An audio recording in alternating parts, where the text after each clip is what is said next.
You know, talking about online safety with your kids, it can feel like this huge, overwhelming thing, right? Where do you even begin? Well, the good news is it doesn't have to be so complicated. In just the next few minutes, we're going to break down the simple, absolutely essential steps you can take to keep them safe. We're going to make it clear and totally manageable, I promise. Okay, let's be real for a second. Does this slide hit a little too close to home? A study from 2021 found that 1, 2, 3, 4, 5, 6 and password are still some of the most common passwords out there. It's crazy. We use our pets' names, our birthdays, all the little details that a hacker could find in about 2 minutes just by looking at our social media. So here's our game plan for the next few minutes. First, we're going to talk about why this is all so important. Then we'll get into what the actual threats look like. From there, we'll dive into your toolkit, both the techie stuff and the talking stuff. And finally, we'll wrap it all up with the key things you can start doing tonight. First up, why does this stuff really truly matter? It's so easy to get caught up in how many hours they're on their screens, but the real issue isn't how long they're online. It's about what is actually happening to them during that time. This is something we all need to understand. Cybercriminals, they really don't care how old you are. They're just on the hunt for weak spots, and that absolutely includes the accounts and the devices our kids are using every single day.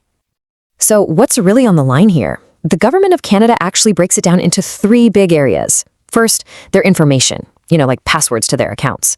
Second, their identity, all the personal stuff they might be sharing. And third, and this one's a big one, your finances, because a lot of these scams are designed to hit you right in the wallet. Okay, so let's peek behind the curtain and see how these threats actually work.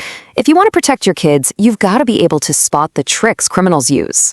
Look, this isn't about being paranoid, it's about being prepared. One of the biggest things to watch out for is called social engineering. It sounds fancy, but it's pretty simple. It's when a criminal grabs personal details your child has already posted online, maybe their favorite band or their best friend's name, and they use it to build a scam that feels super personal and really urgent. It's a trick designed to play on their emotions. Just imagine your kids seeing this pop up, an offer for their absolute favorite store. It creates this instant buzz of excitement and makes them feel like they have to act now. It feels totally legit because it's tailored to them, making them way more likely to click that link before they even think twice. And then there's phishing. This is another really common one. Here, the bad guys put on a disguise. They pretend to be a brand your kid knows and loves, like TikTok, Instagram, or their favorite gaming platform.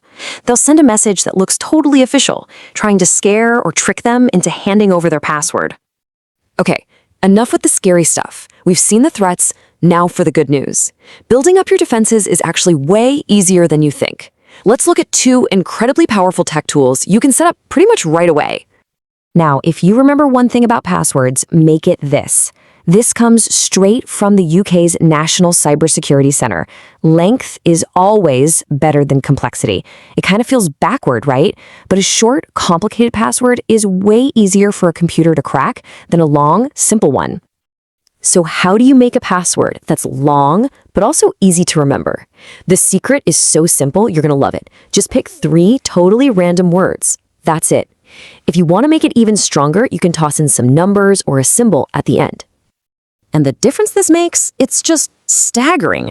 A password like Fluffy1 can be cracked by a computer in seconds. Literally seconds. But pineapple, shoelace, buttercup 1969, a modern computer would need trillions of years to guess that.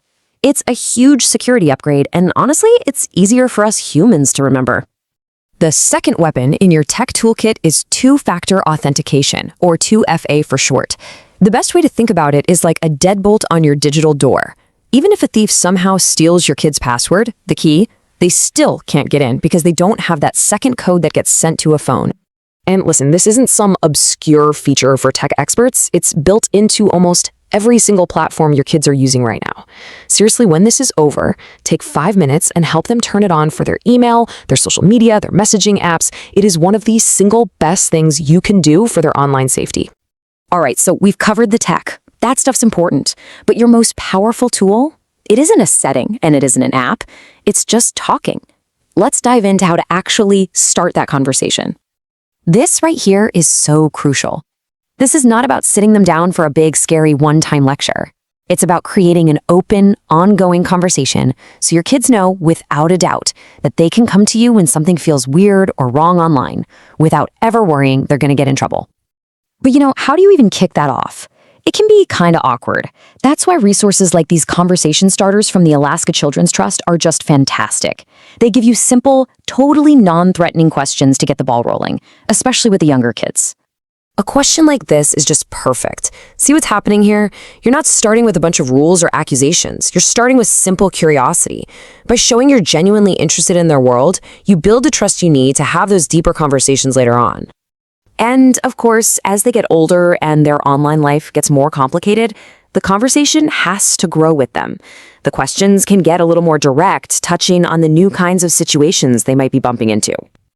Now, this question, it acknowledges a simple fact of modern life. Kids make friends online. In fact, about 1 in 3 teenagers says they have a close friend they only know from online. So the goal here isn't to ban it, it's to talk openly about it, how to spot red flags, and how to know if someone is really who they say they are. Whew, we have covered a lot of ground. So let's bring it all home and boil it down to the 3 key things you can do to make your family's digital life a whole lot safer. Here it is, your action plan. Number 1, use strong, unique passwords. Remember the 3 random words trick? It makes them easy for you to remember, but nearly impossible for a computer to guess. Number 2, turn on 2-factor authentication everywhere you possibly can. It's that digital deadbolt that stops thieves in their tracks. And finally, number 3, talk. Openly and often. Make chatting about online stuff a totally normal part of your family routine.